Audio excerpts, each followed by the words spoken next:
Looking very sharp. Thank you. I feel sharp. Good to know. I tend to do this lots. Sitting right here, looking sharp. Yes. Mm-hmm. Do you know what? And the room is amazing. The room is amazing. The room is beautiful. Glad to hear it. Oh, you look lovely. Thank you for noticing. Yes. I appreciate that. Yeah, you're welcome. How are you, Sharon? I'm really well. How are you? Very good, thank you. So, founder of the Coaching Institute? Yes, actually I am. Yeah. Yeah, all those distant years ago. How does it feel? Sometimes very surreal. We've got a training on this weekend, the Foundations training this weekend. I went up to a couple of students. They were really lovely. Yeah, they are. They're amazing. They're amazing. And every single one of them said, thank you for starting this all those years ago, and thank you for building this, because obviously the environment is beyond beautiful. Yeah. And it reminds me, I started in the bedroom at home with my dog Buffy, thinking, am I ever going to get my first client? That's where it all began. Yeah. Yeah, so it's extraordinary to see so many people come through and Yeah. to experience this, all because I kept going past coaching my dog. Someone put up a post on our members group the other day and said, I got in a little bit of trouble coaching my family just after intake weekend and giving them a bit too many insights, but my dog is very impressed with his new set of values. I saw that post. I love it.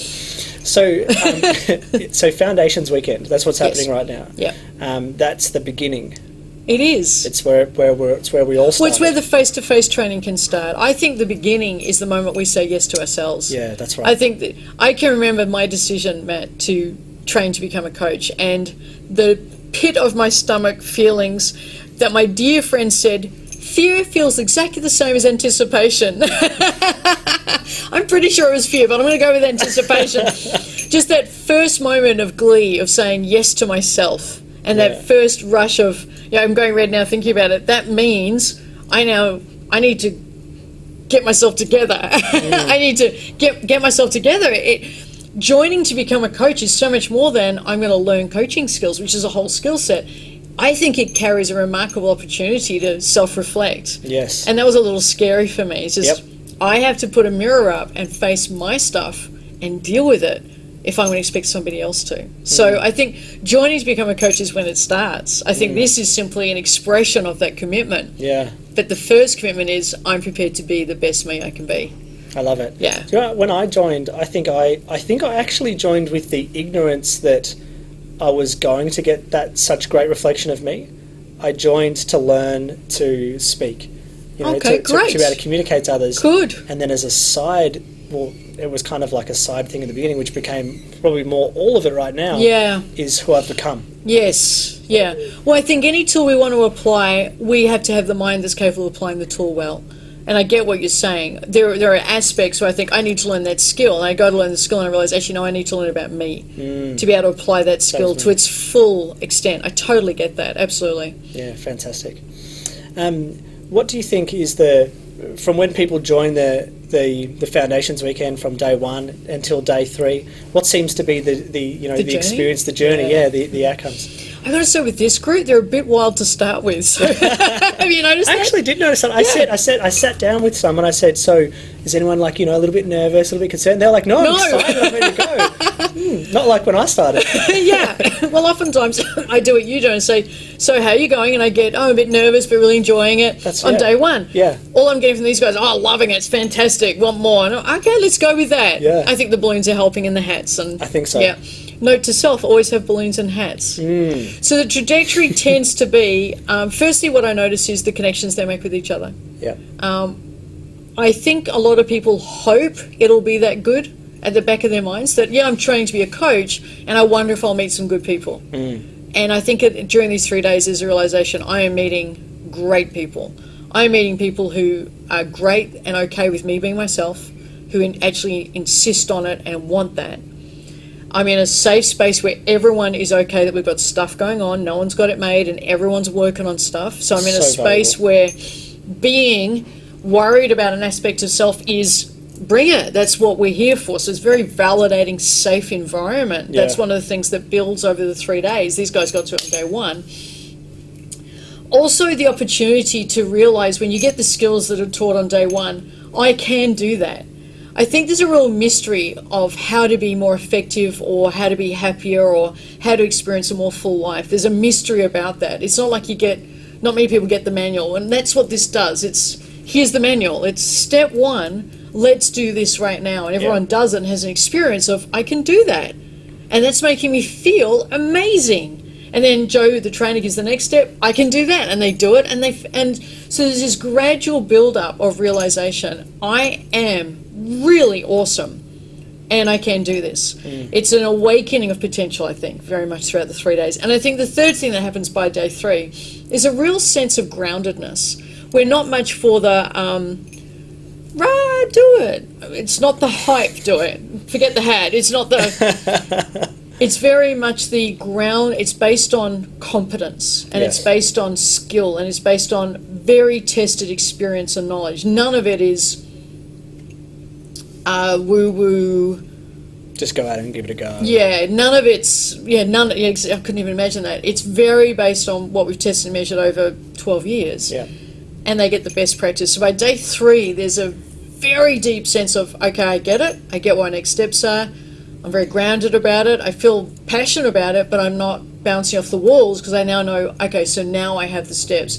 And I like that a lot because I always am very suspicious of over dramatic excitement because that's not sustainable. You go to a party and you're in a different state, but you can't live at that level of partying out and bouncing to the music, and there's nothing sustainable about that energy. I see in this group the energy of, got it, I know where I'm heading, I know what I'm doing, I know how to do it, and I know the support team I've got. And as a result of that, as you know, we create a lot of success stories, a lot of very successful coaches, because they're not going out with an over-enthusiastic ignorance. They're going out with a calm competence. Yes. And I love that.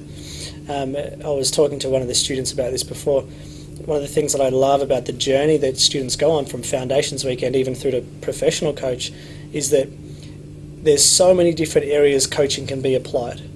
You know, it's not just coaching. You know, there's so many different niches. And even I think we have so many great success stories of coaches that end up improving family life. You know, and that's such a big part of it. Well, one of the things that I see, I follow the thread sometimes on Facebook or wherever, and I see people make comments, why become a coach? That's what friends are for. And I think, I've read that before. And I read that and I think, wow, you don't get what coaching is, because there's an entire skill set. As our friend and trainer Joe Pane says, a friend is not going to say what needs to be said. They have an interest in maintaining the friendship. Whereas a coach is not there to maintain a friendship. They're there to help you get the result. So the conversation's completely different. Not to mention the 30 or 40 tools that we give people to actually coach someone that aren't just, let's have a conversation and make you feel better, which is nonsense. I'll give advice on what's worked for me. Exactly. It's not that. So coaching's applicability, I think you'd be pushed to find where coaching isn't. Well said. You'd be pushed to find where it isn't, because a lot of, as you say, a lot of our coaches and our students find that children, it's enhanced their children's experience of themselves.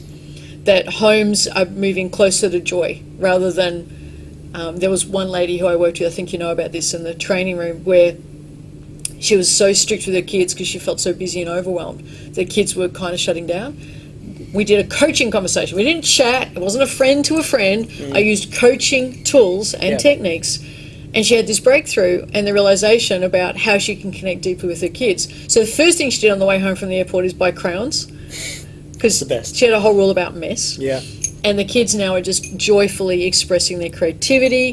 They're sending me photos on Facebook. They're just having a wonderful experience of childhood now, because their mother has opened up her heart to who their kids are, rather than this image of how family should be. And that was using coaching skills. I've got another student of ours who's a very senior coach with us. They're at the professional coach level, the highest level. But they're not even going to become a coach. They're using all these skills for their business, to work with their teams, to drive profits, to drive sales, to drive marketing, because a lot of the skills we teach this in the higher level programs. So the rewards they're getting, being able to build a culture based on kindness, a culture based on wow, a culture based on building people, not just to be great at a job, but to be a great human being, their team are loving it. Did you see the photo yesterday? The lady said, I just got wowed by my team because I told them wow. And there was a photo of the flowers, the chocolate, and the cards. So that's now infusing many organisations when the team leaders come and be a part of this journey. Yeah. So it's so much more than just a conversation. Yeah, wonderful. And one more thing. Yeah. Something special is the community that we have. Phenomenal. I think that it's something that is, people probably don't think they're getting it Yeah. when they come and hang out with us, Yeah, but I then all of agree. a sudden there's all these people Yeah. that are on the same journey. And one of the things that I love about our community at the moment is the Wow Matters Yeah. hashtag. Well, we've got students joining us now, Matt, just because they've heard about the community and they are so craving to be part of a movement that really cares. Yeah. To be part of a movement that's there to champion each other, support each other, challenge each other. And I love that. You don't have to be a coach to do a coaching program, but you've got to really be into helping people. Yeah. I think that's a rule. It's like 100%. 100%. You really got to give a crap about other people, and they're doing that. So, yes, we've got a hashtag Wow Matters on Twitter and on Facebook and around the place, and people are posting wonderful stories, examples. We did one recently, as you know, me and one of the colleagues in New York Times Square of Wow Yeah. Matters. Yeah.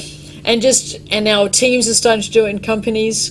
It's catching on that there's this opportunity to share why other people in our lives matter.